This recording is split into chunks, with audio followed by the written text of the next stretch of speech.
KTN News. Get the whole story.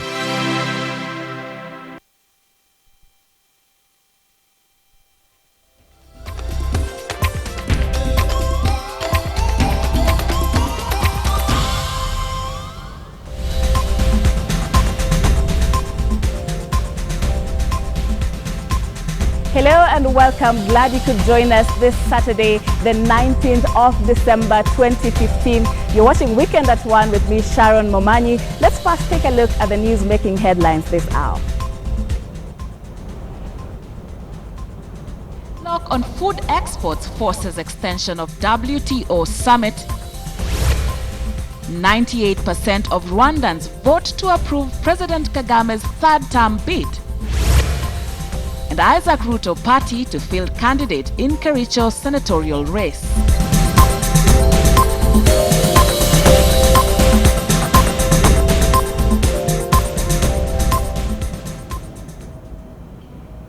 Welcome to the program. Now, talks at the World Trade Organization's 10th Ministerial Conference hit a snag on Friday when delegates failed to agree on agriculture and export subsidies, forcing an extension of sittings into Saturday. The conference was scheduled to close its curtains on Friday, and this was postponed into Saturday as talks went into the night and negotiators worked out issues around weak tax for public stockholding and special safeguard mechanisms. Now, other thorny issues included the lengthy phase-out period for export subsidies by developed countries. Longer repayment periods and watering down of the food aid elements are also some of the issues that are being addressed. Now, our business reporter Joy Doreen Bira is following this conference at the KICC and will later be joining us on updates on the talks at the conference.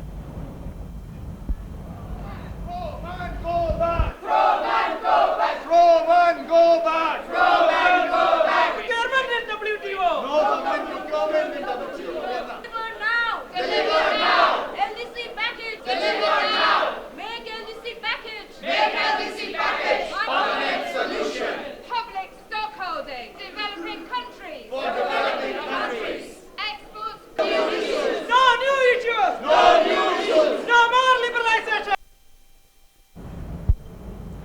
Let's cross over to Rwanda now, and Rwanda has voted to change the constitution to allow President Paul Kagame to contest for a 7-year third term, according to partial referendum results. Now, election officials said on Saturday that preliminary results say that referendum to amend Rwanda's constitution indicates that 98.1% voted yes to have the constitution changed to allow the extension of the presidential term limits. Now, the amendment allows Kagame to run for a third 7-year term in 2017, at the end of which the new rules take effect, and he will be eligible to run for a further 2 5-year terms, potentially designating President Paul Kagame to rule Rwanda until 2034. Now, the proposed amendments have been denounced by Washington and Brussels as undermining democracy in the Central African country. Kagame has run Rwanda since 1984 after the Rwandan genocide, where an estimated 800,000 people were massacred, the vast majority of them being the Tutsis. The issue of long-serving rulers clinging to power has caused turmoil in Africa, where some leaders have been at the helm of power for decades. Now, the amendments brought criticism from the United States and the European Union.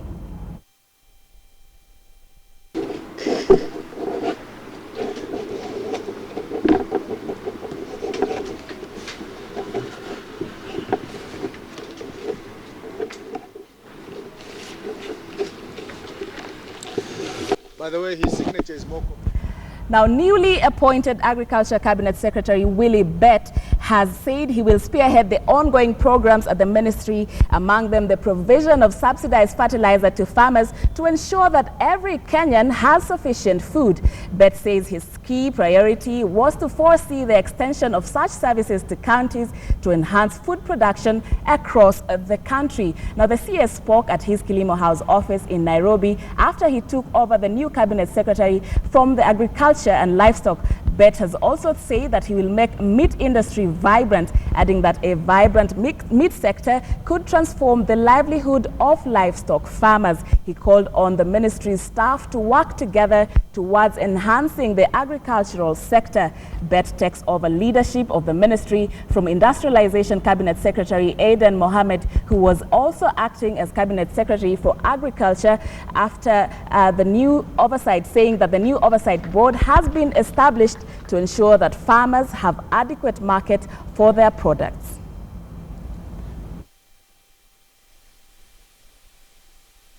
The recognition of the agriculture industry as the strongest pillar in the economy of this country, we can't take chances in what we do as a team here at the ministry. The most important thing is for all of us to refocus and recognize that we have that noble role to ensure that every Kenyan gets food on the table. And that cannot happen if at personal level we recognize that fact. Kenyans will be watching us and expecting a lot from us. We are driving our industrialization philosophy anchored through agriculture. We want to start processing a lot of our agricultural produce as a way of getting more value addition. And so we'll be seeing more of each other. Former Roads Minister Franklin Bett, who is eyeing to replace Energy Cabinet Secretary Charles Keter at the Senate, has told Jubilee leaders that area residents would accept nothing short of free and fair nomination process in the forthcoming by-election. Speaking during the unveiling of his campaign team after the swearing in of Keter to his new position on Friday, Bett warned that if the Jubilee leaders would interfere with the nomination process, the government would risk political humiliation. If they so decide to go to where Nico is talking about, consensus, they had better have their intelligence reports right. They had better have their intelligence reports right. If they don't have their intelligence reports, and then it becomes what happened long time ago. The short line was the winner and the long line was the loser. Isaac Ruto's new party, People Patriotic Party of Kenya, has announced through its chair, Socrates Sang, that it will field a candidate for Senate seat in Kericho by-election following the appointment of Charles Keter to cabinet. This essentially opening a new battle frontier between the Deputy President William Ruto and Met Governor Isaac Ruto. Keter was from the DP's URP party, which is keen to retain the seat. The PPK has also nominated a candidate to vie for the MCA seat in Bomet's Nyangore ward. Andrew Martin trounced 4 other candidates by securing 3,471 out of 4,133 casted votes. Nyangore's ward was left vacant following the death of area MCA in a road accident. The people of Nyangore have spoken.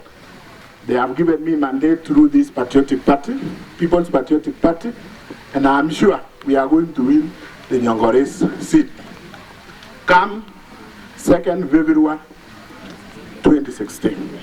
So we have no doubt, and I want to urge my colleagues, let us be peaceful, let us campaign in a peaceful manner. The stakeholders and the players in the government, let us support the devolution. Devolution will help us to grow. Devolution will give the resources to all other areas. It will remove that marginalization that has been there all along. So otherwise, we are ready, and I want to assure you, let us be peaceful as we approach elections, and also let us continue campaigning. To a rather interesting story now, and Lodwar County Referral Hospital in Turkana County holds as historical jewel. This hospital hosts the dispensary that treated the first president of Kenya, Mzee Jomo Kenyatta, and 5 of the Kapenguria 6 when they were detained after serving jail term in Lokitaung in Turkana North. Just behind the theater in Lodwar County Referral Hospital stands an attraction.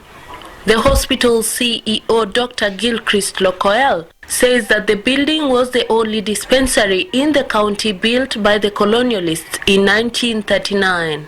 This was where the whites got treatment whenever they fell sick due to the harsh climatic conditions and malaria. It was erected in 1949, basically as one of those dispensaries to treat the British garrison officers and also members of the Kenya African Rifle Force. He adds that the dispensary was later used to treat the country's founding father Mzee Jomo Kenyatta and 4 of the Kapenguria 6 when they were transferred to Lodwar after serving their term in Lokitang. The place where they were being detained is nowadays called Kenyatta Line.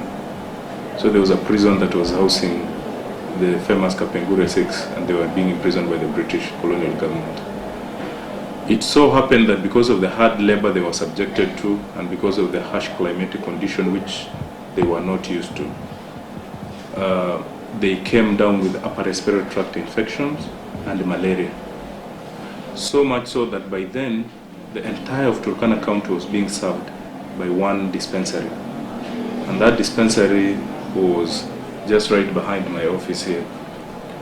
So medical records shows or indicates that the founding father of this nation, Mzee Jomo Kenyatta, was one of the people who used to be treated time after time in the dispensary. The dispensary has now been transformed into the hospital's eye unit. Now we have turned it into our eye unit. So on your left is the operating theater for the eyes, for people with eye problems. And the consultation room and examination room is here, and the ophthalmologist's room is on the other end. The building, which was built in the late 30s, is one of the Kenya's landmarks of the struggle against British colonialism. Herein, within the walls of this building, lies the pain and struggle that Mzee Jomo Kenyatta, Bildad Kagia, Kungu Karumba, Paul Ngei and Fred Kubai went through to liberate the country from colonialists. Joaleting at Lodwar County Referral Hospital in Turkana County. It is Christmas season, and as the world prepares to celebrate Christmas, a group of women from Lower Muranga County have decided to make this time memorable for the poor people living in the area by donating food, clothes, and even building materials for those living without food and shelter. The women say that this is the best way to ensure that the poor also enjoy the Christmas, just like the rest of the world. Take a look. Melodies of Goodwill, a caravan of good Samaritans en route to deliver Christmas goodies here. Well, the host caught by surprise, probably wondering where her next meal will come from, leave alone the highly talked about forthcoming Christmas festive season. But this, for her, will be a Christmas to remember, courtesy of these visitors called Mashegesha Utheri, a group of women who have taken it upon themselves to donate food, clothes and shelter to the poor in Kagondoine area of Kandara, Muranga County. Kanunua kitu kama nguo, na siku kama ya leo ni siku ya sikukuu, tukanunua unga, tukamapelekea shukari na mafuta pia. Kuenda kuangalia watu wale wako na shida, kuwasavisa, kuwatoa jigas, na ni watu wakati kuna sherehe wanaenda kufurahisha watu. Like a tale from the Christmas Santa tells, the beneficiaries cannot hide their joy. They join the Good Samaritans in a jig, probably in appreciation of the helping hand. Sisi hatuna mahali nafanya kazi, isipokuwa kazi yetu ni kulima. Na upande yetu ya kulima, kile tunapata tukawanya na hawa watu. Pia ningeomba watu wa Kagwedwine wasikane na hii kikundi, ama waone hii mpano wa hii kikundi wasaidie. And yes, the Pope's recent statement that the rich have a debt to the poor could not have been demonstrated any better. And this was probably the best context for the goodwill. Muremi Mwangi, KTN News, Nairobi. Let's revisit trade matters now. And as we remember, yesterday the World Trade Organization's 10th Ministerial Conference hit a deadlock when delegates failed to agree on agriculture and export subsidies. And now we want to cross over to KICC, where our business reporter Joy Doreen Bira is following this conference. Joy, what is the latest from your end? Sharon, thank you so much. And it's a windy afternoon here at the Kenyatta International Convention Center. But this wind doesn't seem to come with a lot of good news because we are seeing a number of negotiations still going on, and a number of other mini committees also having to decide on whether or not they should be agreeing or disagreeing on the issues that led to the deadlock yesterday. That actually made sure that we didn't have a Nairobi declaration on the last day of the 10th Ministerial Conference. And so a whole lot of negotiating is going on. The text is being reviewed, and when we talk about text, these are some of the resolutions that are being re-edited and finalized, so that by the time we have a declaration, everything has been agreed upon by all members of the World Trade Organization. So I have my colleague with me here, Adelaide Chongole, and well, Adelaide, it's been a whole long 5 days for us on this side of the Kenyatta International Convention Center, and everybody's wondering whether or not we're going to see this extend to Christmas time. Right. Yeah. It's actually very true. We have been waiting for these talks to conclude, decide on Tuesday at around 3 o'clock, and they have been continuing since. In fact, you remember that the closing ceremony is supposed to be yesterday at 3 o'clock, right. but there was a postponement to 7 o'clock, and then we were told, oh no, in fact, it's not even going to be today at all. We're going to do it tomorrow. So obviously there's some major issues that are still being negotiated, and obviously you can tell people have taken some very, very hardline stances, particularly you can imagine the developing countries, and on the other side the US, talking about particularly the Doha development agenda and the issues about agricultural subsidies and trade facilitation and some of the export competition. So some of these issues have become very contentious, and people are taking very, very hardline stances. And clearly you can tell that's what happened yesterday. But Ambassador Amina Mohamed, who is a chairperson of the Ministerial Conference 10, which is this meeting that's being held here, kept saying yesterday that she's very optimistic. She thinks that actually a very good agenda, a very good resolution can be made from the Nairobi Declaration. But that's only if they can agree. And, it was supposed to, the decision is supposed to have been read between 8:30 a.m. and noon. And right now it's 1 o'clock. And there is no, end in sight. There is no white smoke. So, we're still hoping, we're still optimistic, we're still here. And we are hoping that this comes to a close. It's been a very, very, very long 5 days. Yes, it's been long 5 days. But remember, this is not the first time that we are seeing the extension of the ministerial conferences exceeding the time for which they were scheduled. This happened in Bali, in Indonesia, during the 9th Ministerial Conference. It happened in Cancun, where they actually had to extend it for a whole 48 hours. And so actually yesterday when I was speaking to Ambassador Nelson Dirango, who is the Director for Economic Affairs and International Trade at the Ministry of Foreign Affairs, he did say that, if there is no extension of time, then nothing has happened during that conference. And so hopefully this time around we can come up with some strong resolutions and agreements that are pro-developing countries, because what we're seeing right now is that a number of lobbyists are accusing the developed countries, particularly the United States of America and the United Kingdom, of manipulating global trade and also looking out for their interests, but not the interests of developing countries.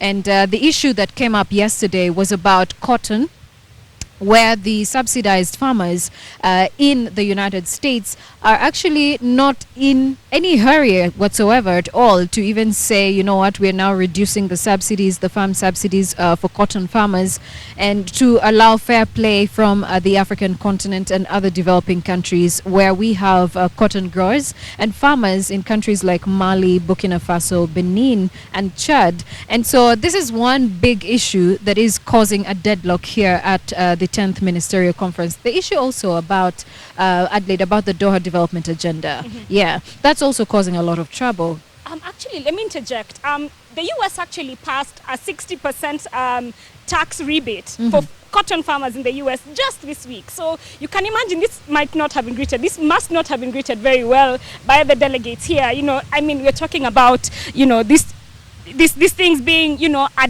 trade distortionist measure. They're coming in and they're distorting prices in the world market. And so, I mean, you can imagine 60% on top of all the benefits they get is quite a bit. But also there's something very interesting about the US. The US trade ambassador had actually, you know, issued a statement saying, you know, developing countries should now move forward from this Doha development agenda, that, you know, it was time, but it was, you know, resolutions from 2001, we're now in 2015, and we should move forward, there are new things to discuss. But the developing world is still saying some of those issues that were raised then are still relevant today, and they want a resolution on those things, and they have actually refused to move forward. The US and the UK, I believe it was, wanted to introduce new issues to be discussed, but they've said no new issues should be introduced until the Doha development agenda is actually implemented. And I don't know, I mean, we are hoping again that, you know, some resolutions will have been reached. Some people will give a little bit, some will take a little bit, and then we can, you know, finally move forward from this, because it has been 14 years. I mean, it's really time to put that to rest. That's right, and that is where the bigger question now lies, because the negotiators here are wondering, do they just,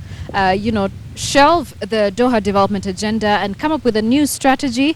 And if there's that new strategy, the United States is saying exclude India and China from the developing countries classification, and that to allow other developing countries as well to trade fairly with the rest of the world, because right now I think China and India are the United States' biggest competition at the moment, knowing that China is the biggest manufacturing industry in the world that we are seeing today. So these deliberations we're hoping can come to an end today, so we can have that declaration that is pro-developing countries yet again, because developing countries need this more than ever. Sharon, back to you in studio.